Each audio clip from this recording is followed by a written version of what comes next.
It's Pueblo's greatest hits, KPHT 95.5 on a Friends Friday. My friend in today, Jim Brooks. Jim, how you doing, man? I am doing fantastic. You know, I've had two things I get asked all the time. They ask, how come you're not in the Greater Pueblo Sports Hall of Fame? And how come you haven't been on Nick's show? So now I can cross one of those off.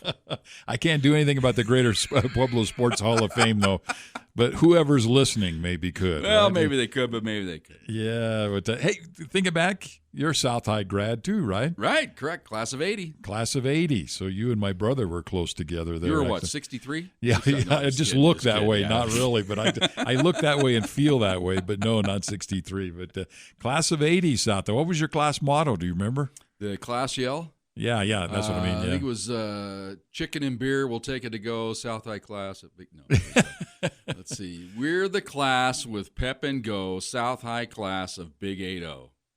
Oh, very clever. Right, there you very go. clever. But exactly. Where'd you go to like middle school and all that stuff? Went to Sunset Park. I was a yearling, and then I was a Pitts pony, and I was a South Gold. See, I was in that transition where went 1 year went to Highland Park, then the next year I went to Pitts, then the next year I went to Roncalli, then the next year I went to South. Okay. Every year we had to change. Right. But that was middle school to or that was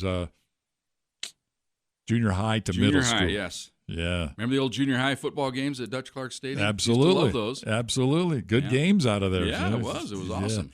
Yeah. But, a lot of things under the bridge back then. We met each other a long time ago here and there through the radio station, but we've never been able to sit down and just chat a little bit. So exactly, you got time to sit down and chat a little bit? Hang out for a while. All right. I got nothing else to do. All right. Jim Brooks in here today on a Friends Friday on KPHT 95.5, Pueblo's greatest hits.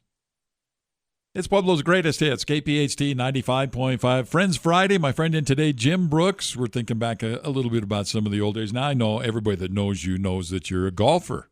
Correct. A golfer. You junior high, when did you start golfing and all that stuff? I started playing golf actually when I was 8 years old. My dad wouldn't let me play until I was 8.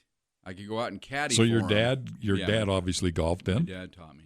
My dad died in 72 when I was 11, but for those 3 years we learned a lot on the golf course. I used to caddy, and then I'd go out on Saturday and Sunday mornings, and if they didn't have 5, then they'd let me play as long as I took my little junior set and ran out ahead of them. I'd have to run to the tee, hit, and then run out into the fairway somewhere while they hit. As long as I always stayed ahead of them, I could never hold them up. So so that's how I. Great advice, I would think. Yeah. And then when they did have 5, then I just caddy and watch them. Learn how to gamble that way. Learn how to cuss, basically, is what I did. Well, I'm sure that didn't take too much there. But so golf has been in your blood since you were 8 years old, before you were 8 years old then, obviously. Yeah, in fact, the first tournament experience I had, I was at Elmwood. Then it was City Park. Mo Springer was the pro. And I'd signed up for this golf tournament, but you're supposed to be 10 years old. They had a division 10 and 11-year-olds or whatever. And I was only 8, but I was kind of a big-sized kid, So you lied about this? So I just went in and signed up, and somebody's parent or kid said, hey, he's not 10, he's only 8, he can't play. In other words, they were worried about the 8-year-old beating him. Beating him, yeah. How do you face people after that? So, I'm balling, I want to play this golf tournament. So Mo, he gathers up Steve Ivan and Mike Manata. I don't know if you remember those guys. Steve, of course, is probably the greatest senior golfer maybe in state history. I went to school with Prim and Ron. Right, exactly. So he scares up this tournament, and we go over and play the short 9 3 days in a row. Because it was the big Pueblo Junior tournament. So I think I shot 55, 51, 47 on the short 9. How the heck do you remember all that? There's some memories on tournaments you remember. I can remember those 3 days, and I read the articles every week. Well, sure, but that was a big thing when you're that age too, Yeah, so that was one of the last times I ever beat Steve Ivan. I used to beat Steve up until we were about 12, 13, then he went past me. Now, you got obviously a great memory. Tony Wright's the same way. Tony Wright remembers everything, and you obviously are the same way. Is that kind of protocol to doing sports or something? I do not remember anything close to what Tony does. I don't know how he does that. He can remember to the minute certain events. Now he'll bring them up and then say, oh yeah, I remember that. But I can remember certain things. Because he'll remember the date, the time, the teams that were playing, the guy's mom was in the stands. I mean, It's crazy. Now, he listens to a lot of our broadcasts, and so he's like our, I'll bring something up, Joe, and I'll be talking about it, and I can't remember a guy. And he'll text it to you. He'll tell you, hey, it's that guy. We had some guy, forgetting about it now because Moon Griffin, I think was his name, or Art Griffin. He played for CSU, he was from Wasson. Okay. I couldn't remember the guy's name. I knew he was the Moon Man or whatever. And Tony said, don't you mean this guy? I go, that's right. I thought maybe that was just a sports thing. I don't know. No, he's awesome. I can't remember what I had for breakfast most of the time. I do remember that you didn't bring me any breakfast this morning on this Friday morning. True. But that's all right. That's true. Sorry. Jim Brooks in here on a Friends Friday on KPHT 95.5, brought to you by Advantage Home Mortgage. It's Pueblo's greatest hits, KPHT 95.5 on a Friends Friday. My friend in today, Jim Brooks, of course, voice of the Pack, CSU Thunderwolves football, basketball, all that stuff. How'd you get into broadcasting? Did you take that at csu-p, or what all went on there? Well, that's when the professional thing started, I suppose. But as a kid, now this sounds goofy, but when we used to play our games on the street, ever since I was 6, 7, 8 years old, whatever, when I was a kid, I'd go out on the street and play. Nobody'd want to play or whatever. I'd go out and play my own game, and I would call the game as I was doing it. So it's Brooks, the pass, he throws it, caught, touch. No way I went into my Jeffrey Orman, but that's kind of what I did. And you're here in the studio. That's how you went into exactly. it. Yeah. So then we do pickup games on the street. We called it the Baylor Sports Complex. I grew up Sunset Park. in Baylor, and we'd do the games. I'd call play-by-play of the games we were having. So everybody just kind of in real time. Obviously, so if I didn't do it, they said, "Well, why you're not calling the game?" All right, so I'd call the game.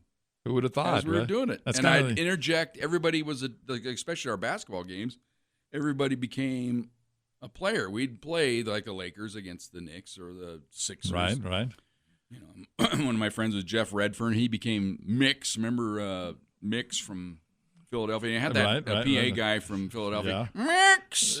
So I'd do the different voices. So I did a few impressions too in those days too. But that's kind of where I... That's kind of the same story of like Mike Daniels. Mike Daniels used to play music, play spin records in his basement when he was just a kid. Mike Starr, wasn't he? Yes, absolutely. Yeah. Still is, really. But he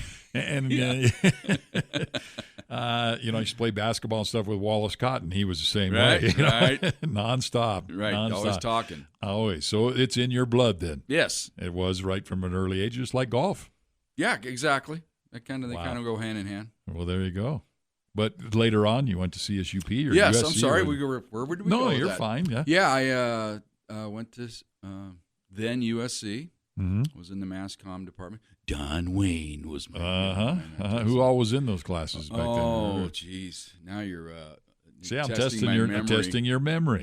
Pete May, I think, is probably our most famous. Yeah, it was on Magic FM. Dude, for he's a long time. out in Salt Lake City now, I believe. In fact, my wife was in the mass comm department. She was the news director at the old, what was it, Magic 99 or whatever. Well, where Pete May was working. Yeah, right out of college. She's a year older, but I think we're about the same year in school. Or maybe, well, I guess I was a year behind. But, yeah, she wouldn't give me the time of day, in fact. It's funny how that works. Funny story, yeah. But, yeah, so I did it then, and then the other guys, Pete May, Don Wayne. Oh, shoot. I can remember the teachers more than anything. I remember Trish Orman was one of the professors, Rick Pavlik. Dr. Anderson. I don't know. You probably didn't. Did you? I don't know if you went out there. You don't remember those guys. I met him later on. Yeah, Dr. Anderson was the biggest. I don't know. I can't say the word. But I remember my great journalism, law, and ethics paper I wrote. I mean, that was the big, hardest class you had to take. You spent all that time in the law library and did all that. And I did on the fairness doctrine, which is a BS concept is. But so I was all into that. Wrote this great paper. Thought it was going to be the greatest paper ever. C-. It's like, God, get me out of this class. Got my C, got out of there. Because in college, they didn't care what your GPA as long as you was. got it. Just got it. All right. It's like, you still got a degree for it one way or another. Yeah. That was the greatest paper ever.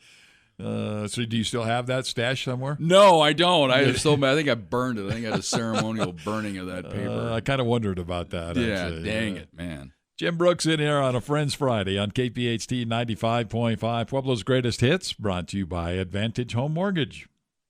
It's Pueblo's Greatest Hits. Oops. It's Pueblo's Greatest Hits, KPHT 95.5 on a Friends Friday. My friend in today, Jim Brooks, talking back about some of the old days, college days, whatnot, sports, all the things that you're known for here. And, when you think sports in Pueblo, Lee Douglas's name comes up all the time. Right. And I know you guys had some stuff together here and there, right? Well, I was, when we were back in the college days, when I was an intern. Remember, you always took the internships from USC then, right. So you'd go over. So I used to hang out on the weekends for one semester at Channel 5. Right. So Lee Douglas is there, of course, and Mike Daniels. That was before they'd hit the big time. They were the weekend guys. Right. So you'd go hang out there, and it was just, you just watch sports all day, talk. Then they do their shows, and I remember the sports guys and I'm trying to remember who the news people were, but they were doing makeup and everything. I always remember that the news people had to have makeup and look good. The sports guys and weather guys, Mike Daniels, he'd go out. He had to just come out for a half hour, do his little charts, right? Take off. Who knows what he was doing the other time? Lee and I were watching sports, and the thing I always remember, people thought, well, these guys are always well dressed and everything. They look good on top. Right, that's when they were behind the desk, so they were wearing shorts and sandals. And they had their little suit jacket on top. The weather guy couldn't do that because he had to walk out there. Well, even at that point, they were still only top. So really, so they just filmed them, They weren't. They had that full shots. Yeah, now they got to be looked great all the time because they're all doing those stand-up things. But that's one of the things I always remember about it. But it was fun. Something that a lot of people don't know is I was the third-string weather guy on Channel 5. And that was some hard stuff to do because, you got to look credible. You got to look right. It was, 50, 60 pounds ago, and I had a lot better hair back then. But well, didn't we all? Yeah.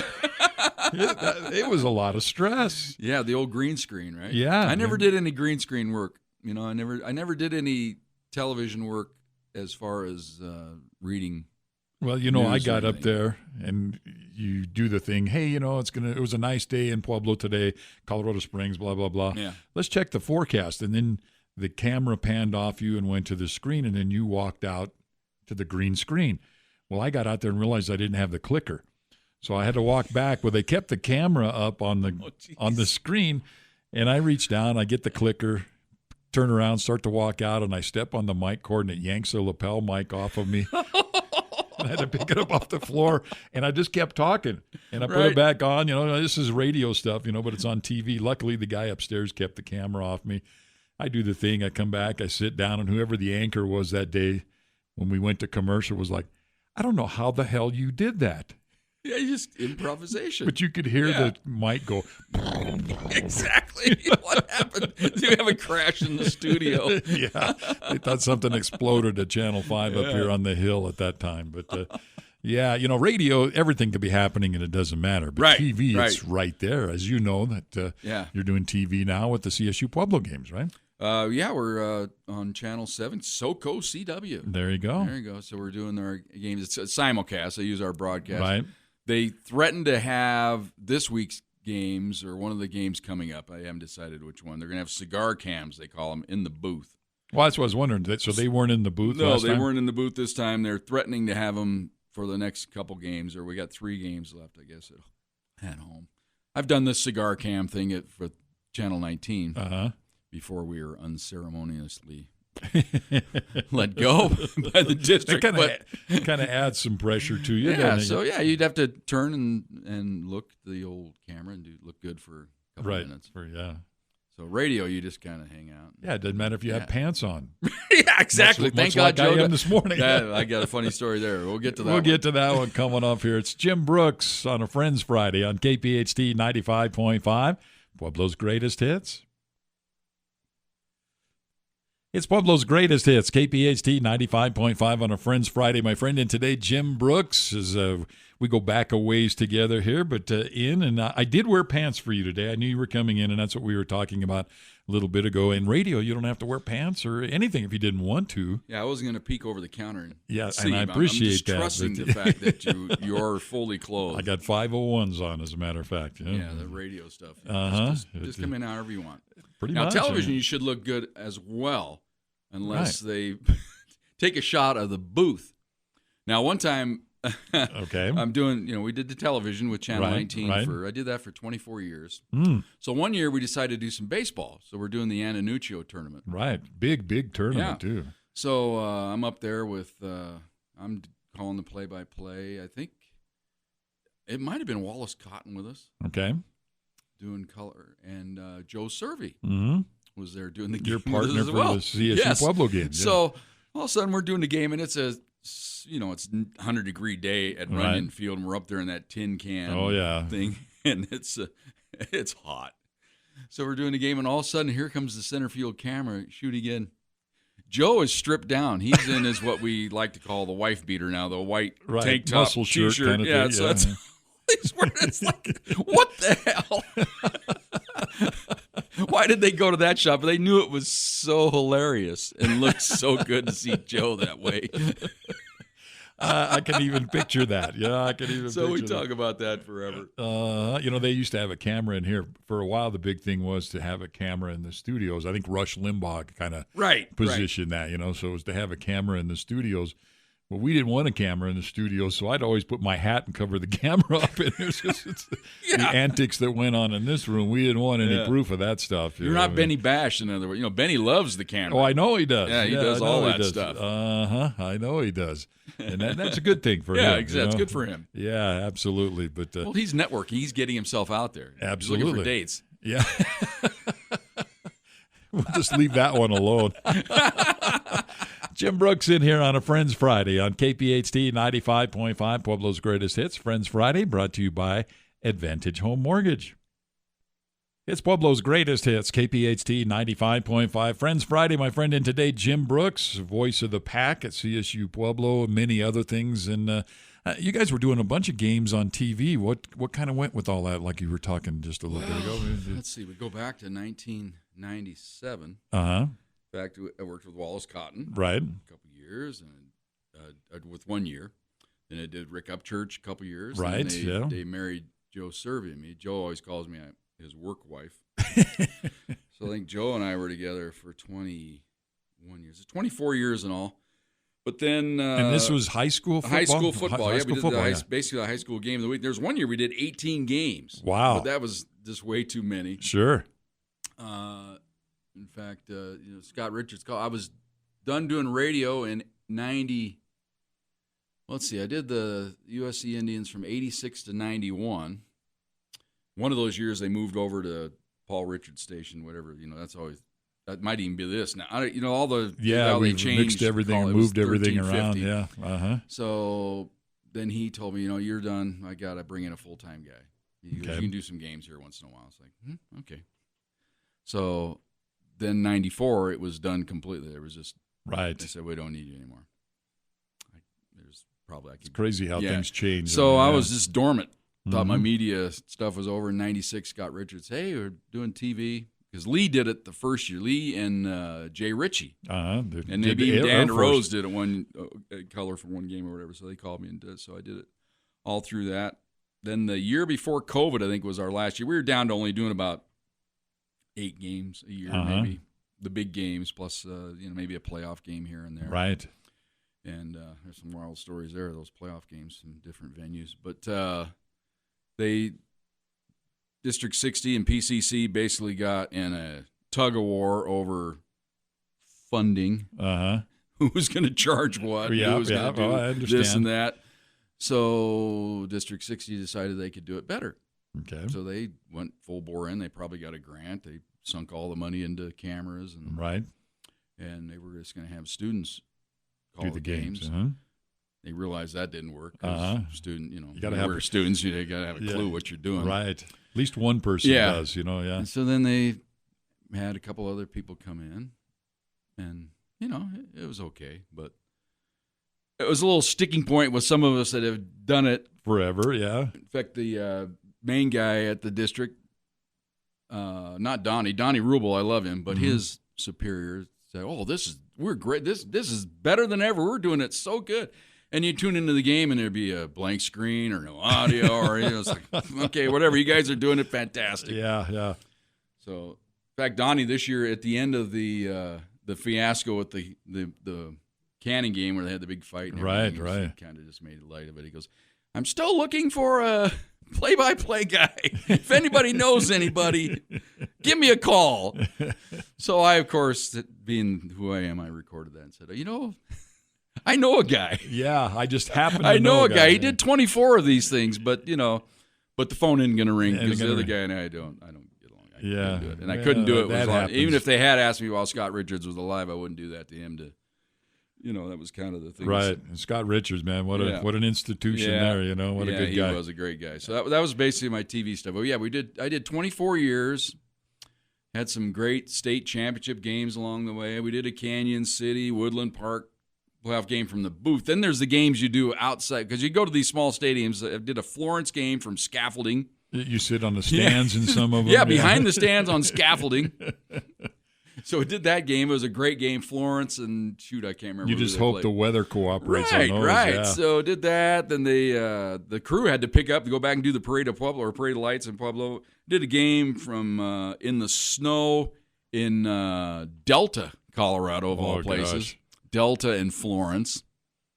That was Rifle. Rifle Bear. Where they eat quarterbacks for breakfast. We're before the game. We're at this Denny's or something. This guy goes, we eat quarterbacks for breakfast here. It's like, okay, dude, whatever. Florence, thrashed them. That's when they were good. Did a game that was in the snow with Jeffrey Orman on a little card table. Wow. In the stand, because they didn't have, because these small stadiums don't have enough room in their booths, so you just do it from wherever you do it. But this is radio once again. Nobody at home knew the difference. Well, no, this was actually. This was these TV. are television TV. games. Yeah, well, people at home do know the difference. Then, yeah. Then in Alamosa we did a game. We were talking about that with some people down in Alamosa this week when we were having a breakfast before the game.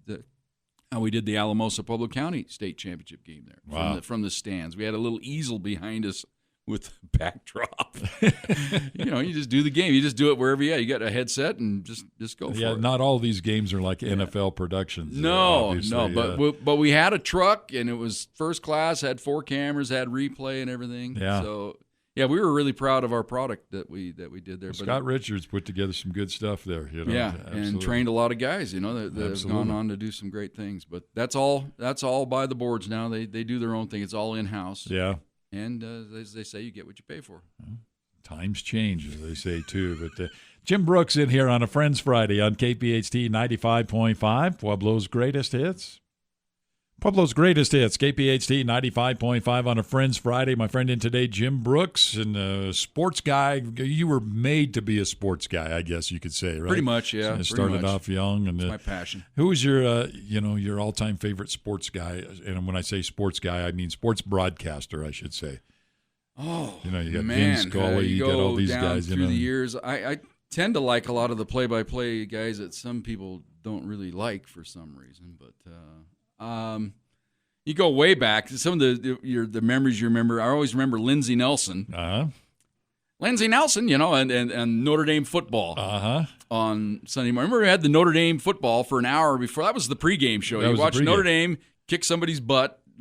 Northwestern was unable to move the ball, so they punted to Notre Dame, and then they'd go down and score. That's the voice you hear on all those videos. That was Lindsey saying, "Wait, move to further action." He always had those great sports jackets, so I loved him.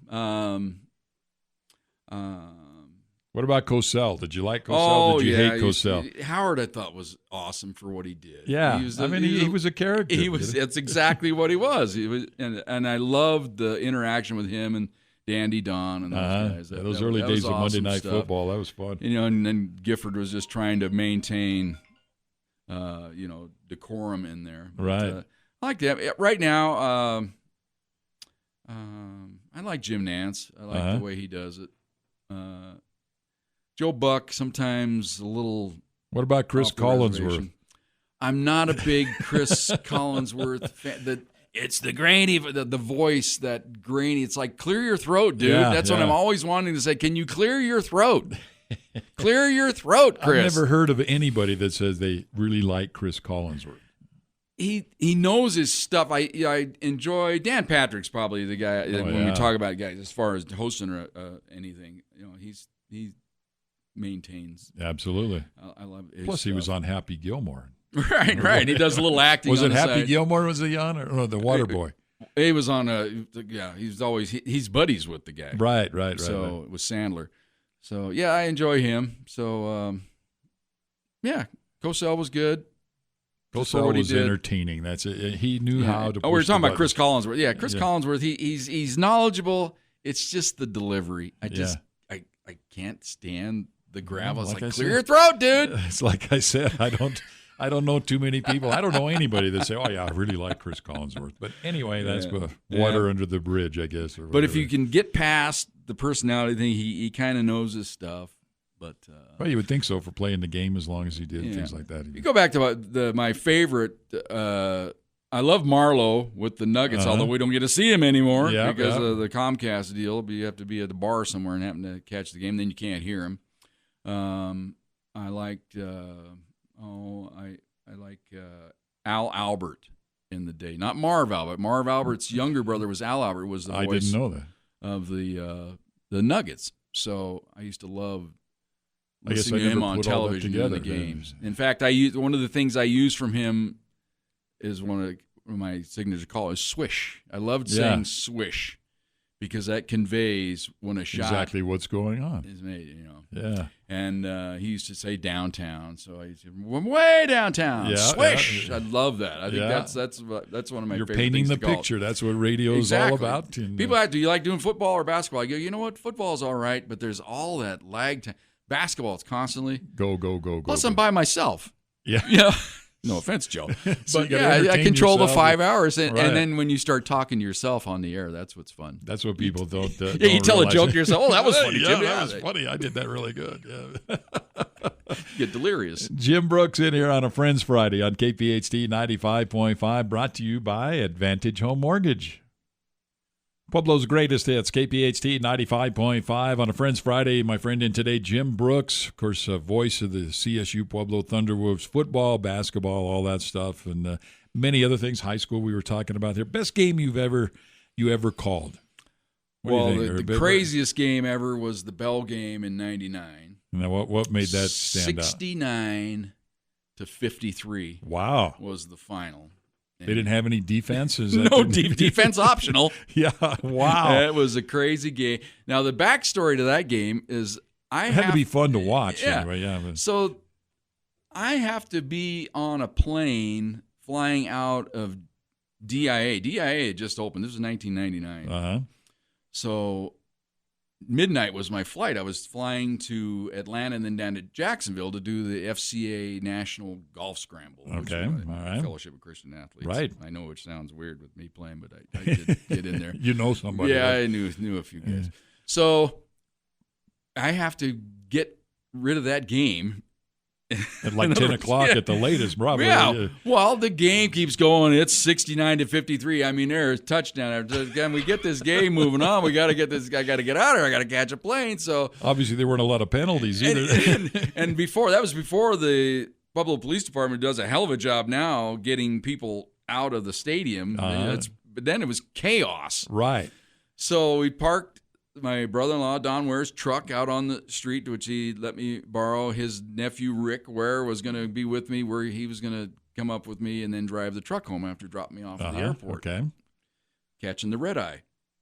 But this game just keeps going. The game keeps going. And finally, we get the game over with. It's 10 o'clock. I got to be – the plane leaves at like 12:05. Right. So this was before you had to be there 2 hours early. And DIA is way out there. So it's like, well, how are we going to get – we'll get there somehow. So we jump in the truck, and of course you got to weed through the track, get on the freeway, and let's see how fast this new truck. It was a brand new Silverado at the time. No. So we're in this truck.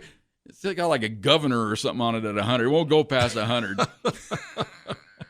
So I'm taking my life, my nephew Rick's life. He's excited. He's in high school at the time. Yeah, this is awesome. This is great. So we're driving like crazy. get out there to the damn. That was when the toll road. You had to stop at each toll booth. Yeah. We stop at the toll booth, give the guy the money.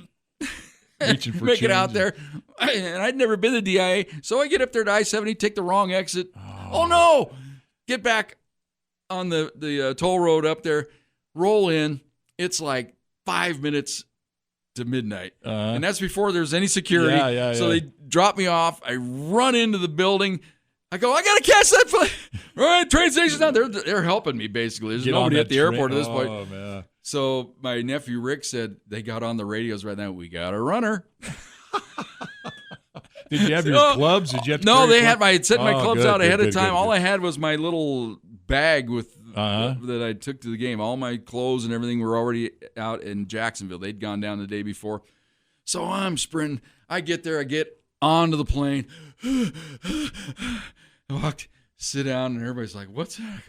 I made it. I was that guy that they held the plane up maybe 2 minutes before they knew a guy was coming. So the plane's full. I apologize. Hey, I'm that guy. Sit down. Short story long, made it to Atlanta, transferred, got to Jacksonville. So then I got to take a cab ride to the T-box down at TPC, and the cab rolls up. It was at that time, it was like a $70 cab ride, which would probably be $150 now. Yeah. So get out. They're doing the prayer. So I'm got to kind of slowly try to act casual. Run over, get in the cart, and go to the first tee. Knocking on a green, playing his par 3, and then it was a scramble, luckily. So, but that was fun. I kind of had the same thing happen in Vegas one time. We were doing a bowling tournament, and it was the same thing. I was going to miss the plane, and they were running me. I was carrying 2 bowling balls with Lee Douglas and that, but he'd already got on the plane and got out early. But I was running through the Vegas airport carrying 2 bowling balls, and the girl's running besides me. This was way before 911 and all that stuff. Yeah. She's running beside me. You don't have any weapons. You don't have anything. I said, no. Get on the plane. And people, I get on the plane and they say, we held the plane for you? Yeah, for you. What the hell's the deal there? So it was like the old OJ commercial. You go down, remember he's hurdling. That's running. Basically what it was, running through here. We used to do that. You don't see that happening anymore. So anyway, the original question was great games, right? So that was the game. Centennial said that the Bell game, that was probably the greatest game ever. Of course, the CSU Pueblo championship year was great. The semifinal game against West Georgia, greatest single football game I've ever watched or done, and it turned out 10-7. I mean, it was a low scoring game, but it was just a good great game. teams. Yeah. They're fighting before the game started. They had a brawl on the field. If it had been the officiating crew for South and East, we wouldn't have had a game. Yeah. Because they were brawling an hour before the game, get everybody separated. Then the next week, the national championship game. That was great. That whole year was awesome, that 2014 year. 2012, I think it was, the Thunderwolves beat. They went into Kearney. And this was before the Thunder Bowl and all that stuff, right? No, they built the Thunder Bowl. The Thunder Bowl was there. See, they built the Thunder Bowl. They had to slap that stadium together in 6 months before the first game. Then, yeah, I'll be darned. I didn't realize that. I guess they wanted to have an on-campus stadium, right? So against Nebraska Kearney, we did the game in 2012. That was the first year they won the conference. So we went into Kearney and beat them there. That was a great game. So they're great. The basketball games, there have been some great finishes. Of course, Ty Traherne hitting the hook shot. That's my greatest YouTube video. Anybody wants to see it when he hit the hook shot to win the game. When I was in high school, at the half, South was getting beat, and Jim Golob did a full court hook shot. At Coronado. Yep. And boom. Yeah. Swish, as you would say. That would have been 75. Yeah, probably 75. Or 74. 74, 75 season. Yep. And it kind of turned the tides of the whole game for the second half. Against the old Coronado Cougars. Yep. Up there at their place. Yeah. I remember listening to that one on the radio. Probably Harv Holiday calling it or something. Something like that, yeah. Exactly. And, some great games and past years. Well, sports is a big thing in Pueblo, obviously. We're going to talk more about that coming up here. It's Jim Brooks in here on a Friends Friday on KPHT 95.5, Pueblo's greatest hits. It's Pueblo's greatest hits, KPHT 95.5 on a Friends Friday. My friend in today, Jim Brooks, voice of the pack, football, basketball, all that good stuff. How'd you get into that gig? Did you do Crusaders football or any of that stuff? I did maybe. My original entry into radio was 1981. Oh, that was a while back then, yeah. that's when Jeff Orman, Wes Boucher, and Uncle Rex. Remember Uncle Rex? Yeah, well, yeah. K-Pub. But they would do the Friday night, game of the week. Right. Whatever. And I was doing county live reports. I would go out. In fact, I'd go out and interview Denny Stilson as part of the pregame show. Denny, so we always did. We never did a county game live, but they wanted to cover them. So they had me doing live reports. So I'd interview Denny Stilson as part of the pregame show. I'd do 3 minutes. So that was my introduction into interviewing people before games. So Jeffrey'd put that on as part of the broadcast, and they'd throw it out to me doing live reports of every quarter. Every quarter they'd come out. Let's go out to Pueblo County for this live report. So I'd do my basic a minute. I had to get it in before their next play. Right, for the next play, yeah. So that's when you learn to be brief, and just recap what had happened in the game. This touchdown happened. This is the score. We're back to you. And so my greatest we talked about bloopers earlier before. Right. So I'm doing the Pueblo County Hornet game, and so it was halftime. And so you can imagine instead of Hornet, I said Hornet. We're being entertained by the Pueblo County Horny cheerleaders here at halftime. And so this is early in the report. So I just said that. And I'm trying to pause, and I'm going, oh, my God. Because you caught yourself. I just said that. So I give the report, throw it back to Jeffrey, and all you can hear is laughter. I was going to say he couldn't let that Uncle one go. Rex and Wes and Jeffrey are just laughing their heads off at how did that kid get that report? And after saying that, we were basket cases here and everything. So that was basically what I did that year. Then another year after that, I did rye reports because they could sell that. It was easy. So we used to do all kinds of things to sell things. So I would go down to rye, but their games always went over on basketball. So I got to do play-by-play of rye basketball.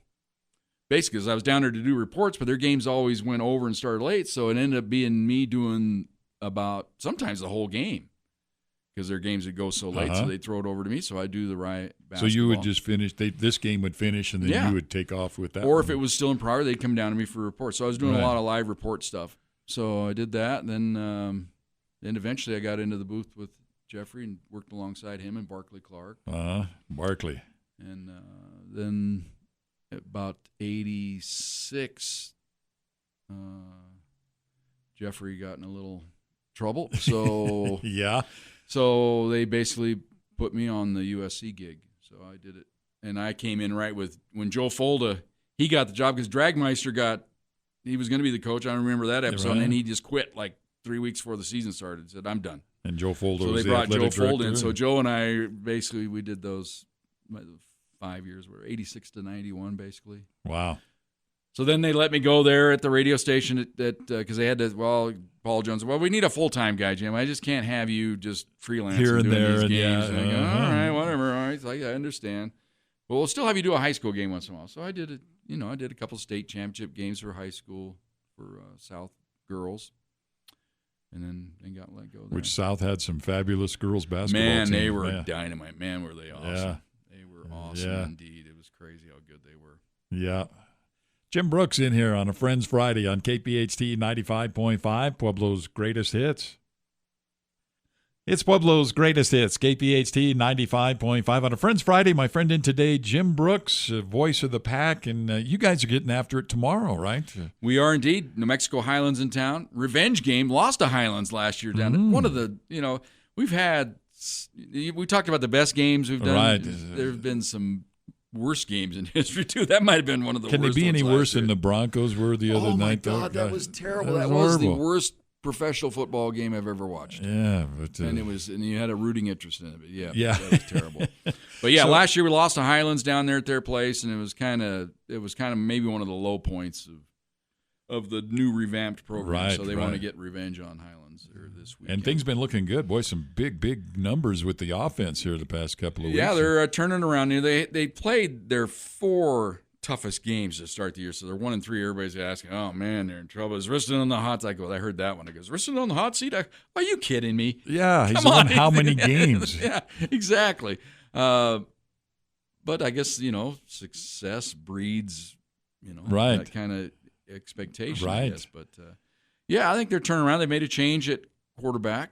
So they're going to Hunter Roque. Mm-hmm. That's an interesting story there. Mm-hmm. I got a note from his mom this week. I started off the year calling him Roque. Okay. It's spelled Raquet. I go, that's got to be Roque, French. that would seem right. Roque. Yeah. Like Chevrolet. Yeah, so I'm going Roque to start the year. So we're at Mines or wherever they got on the program. It says Racket. And I go, his name ain't Racket. I go, it's got to be Roque. So I'm telling. I go, no, that's what they told us. So Joe and I go, well, we've been wrong the whole time with this guy. We better find out. Yeah, so we started asking some of the people at CSU Pub. They go, yeah, it's racket, like tennis racket. They go, there I go into Jeffrey. I go into Jeffrey Orman a lot. Every once in a while. Yeah. But so we call him Racket. So I get this note from his mom this week, just friendly. She goes, my son, but Hunter, it's not Racket, it's Raquet, Rahkay. Phonetically. That's You're not going to argue with mom. So it's like, okay. And I told her, I go, man, damn it. I go, we asked him before the game before. Because we knew he was going to start. We got to get this guy's name right. Even Riston told us, it's Racket. It's like, no, okay. Well. So I get the note, so I'm going, gosh, dang it. So the new quarterback, Raquet. It's not it's Ra. Raquet. Raquet. All right, the new quarterback, Raquet, has kind of been turning things around. Yeah, he can spin it, man. He can throw the ball. It's amazing how tight a spiral he can throw the ball. Wow. And he played great last week down at Adams State. And I think they've turned it around defensively. They're coming on. So, they played their 4 hardest games to start the year. Now they should. I know. Here knock on wood. They just want to go 1-0 this week. Okay, go 1-0 this week. Then we can go 1-0 the rest of the year. Each week. But in theory, they could end up 8-3, still make the playoff game. Everybody thought the playoffs were over with, but everybody's kind of eating themselves alive in the conference. So they play everybody that's ahead of them.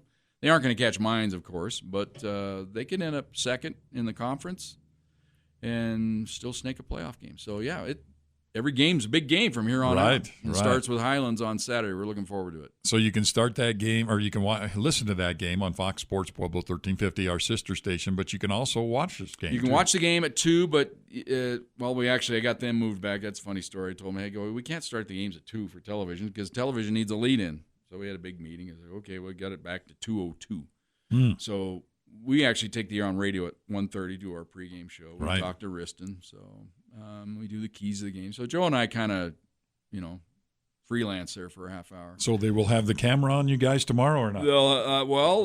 We'll find out. They may have the old cigar cameras in the booth, so they may be able to see us actually working the ball game. But we go on the air at 2 on television, but on radio, at 1:30. 1:30. And then television cuts off. Then we have the post-game show. We go back to radio. So it's kind of it's called a simulcast is the actual. Kind of, yeah. But you got the guy doing it has to wrap their head around what's going on. Right. The whole time. So we got a monitor now. So actually when you hear us calling the games now, you'll be able to hear us describe replays. And so it's a little different. It's kind of a TV broadcast, a radio broadcast wrapped inside a TV broadcast. It's much too much talk for television, but they have to remember our first job. You got to fill the time, fill the time. That's what we're doing there. Well, thank you so much for coming in. I appreciate it. Nick, it's been a pleasure. I loved it. Absolutely. No, I appreciate it. You need me next week? We can just do this over and over. I've got some radio ideas. Yeah, well, I'm sure you do. The door's open anytime you want to come here, man.